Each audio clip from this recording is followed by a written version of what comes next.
Tangled. Originally called Rapunzel. In a nutshell, after The Princess and the Frog didn't do nearly as well as Disney had hoped it would, they decided that the reason was because boys saw princess in the title, and they didn't want to see a movie with the princess name in it. So they went for a gender-neutral adjective instead. Imagine how much ink they would have saved on print advertising if they had done this since the beginning. So let's get started. We begin in the kingdom of Corona, our fair setting. And I mean that literally. Corona is entirely populated by white people. It's pretty much the closest a Disney movie has ever gotten to be a completely made up, from scratch fantasy land. And given how much Corona looks like the Disney parks, you would think that they would have as much diversity as their promotional photography. But you would be wrong. There are two, count them, two people who might possibly be people of color in this movie. Since Rapunzel is a German fairy tale, people like to say that Corona is Germany. And that's silly for the same reason that saying Arendelle is Norway. A popular defense for the lack of people of color in Tangled is historical accuracy. I love that one. There just weren't a lot of people of color in Germany back then. It was mostly white people, apparently. First of all, that's not true. There were people of color in Europe before 2015. We just don't like to talk about it because, you know, racism. For more information on this sort of thing, be sure to check out Medieval POC on Tumblr. Second of all, even if the majority of people in Germany at the time that the movie so clearly and obviously states that it takes place in, which it doesn't, why is that an excuse? Pascal the chameleon is an animal native to Africa, and yet he's found his way into this movie, but no people of color did. And besides, it's a movie. We literally have the technology to recreate dead people. Guys, I thought this was real for like 30 seconds. My point being, it's not that it can't be done or that Disney is unwilling to bend geography to suit their creative purposes. It's just that they didn't care about stretching their creative muscles when it came to world building here. Sad but true. But what about the lanterns? Lanterns were creative, right?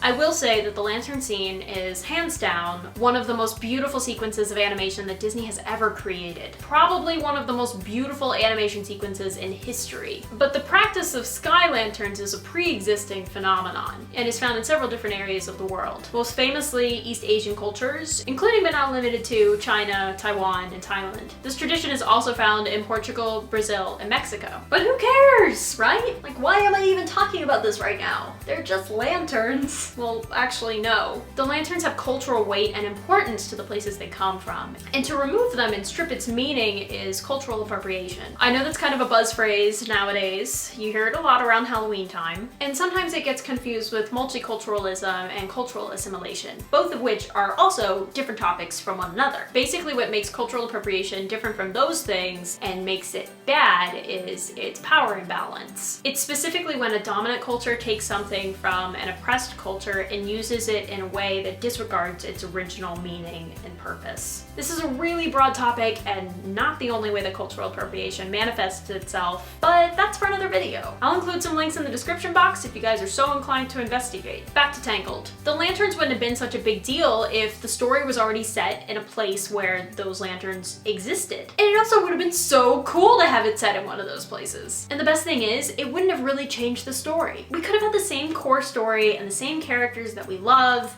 and it could have been in Thailand. And that would have been so cool. Yes, undoubtedly, it would have had its own problems, but representation most likely wouldn't have been one of them. You might remember earlier I said there are two, count them, two people who might possibly be people of color in this movie. Upon close examination, I have found that in the Snuggly Duckling pub, there is, drumroll please, an Asian looking guy. And we never see him again. He's not in the song, he doesn't help rescue Flynn, and he just kind of looks like a stereotype. And the second person who could be a person of color is Mother Gothel. Mother knows best.